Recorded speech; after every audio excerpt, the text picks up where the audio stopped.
Hey, welcome to AML India's YouTube channel.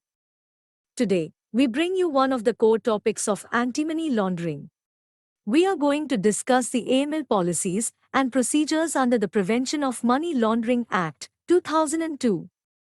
The PMLA mandates that regulated entities like banks, other financial institutions, and designated non-financial businesses and professions like real estate agents, accountants, jewelers develop adequate AML CFT policies and procedures. Let's get started by knowing what is an AML policy and procedure. An anti-money laundering policy, AML policy, is a set of internal rules to detect and manage money laundering risk and related predicate offenses.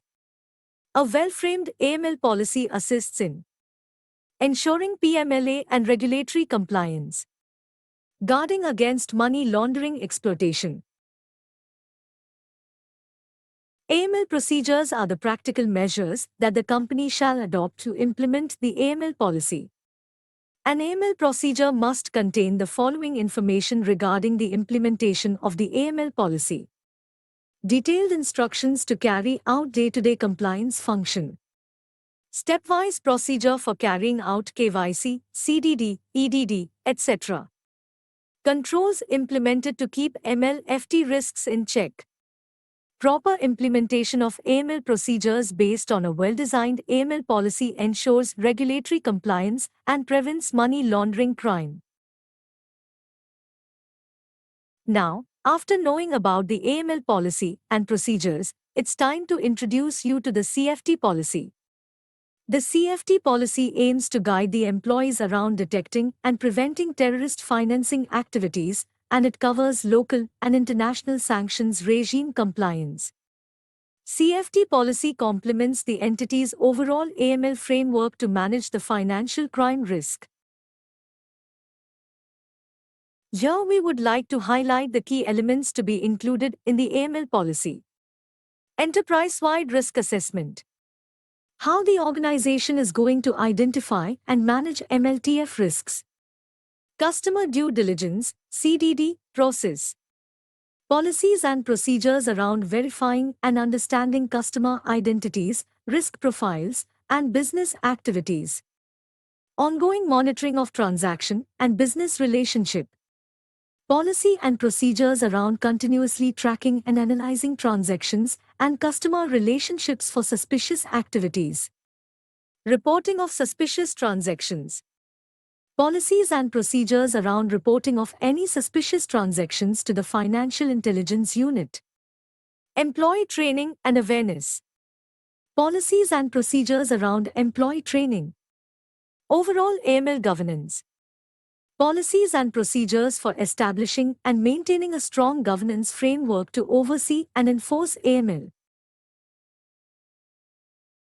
Now that you are familiar with the key elements, it's time to have a look at the steps to set up an effective AML policy. 1. Understanding the AML CFT regulations and compliance obligations. 2. Assessing the MLFT risk. 3. Defining the AML policy. 4.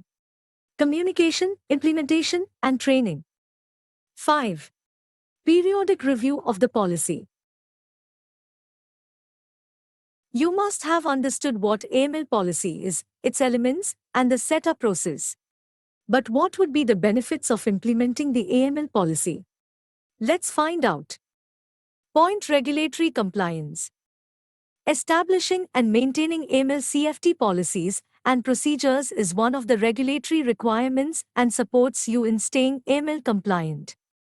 Point: shield against money laundering and terrorism financing.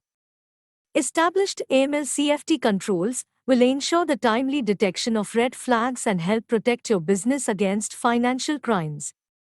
Point: building reputation and trust. AML CFT policies and procedures demonstrate the reporting entity's commitment to combating financial crime and developing the entity's reputation as a responsible business organization. We hope that now you have an idea of AML policies and procedures. Assessing the business risk and creating tailor-made internal policies and procedures is important to mitigate the money laundering and terrorism financing risks effectively. Hope you find this video useful. Stay tuned for more such videos.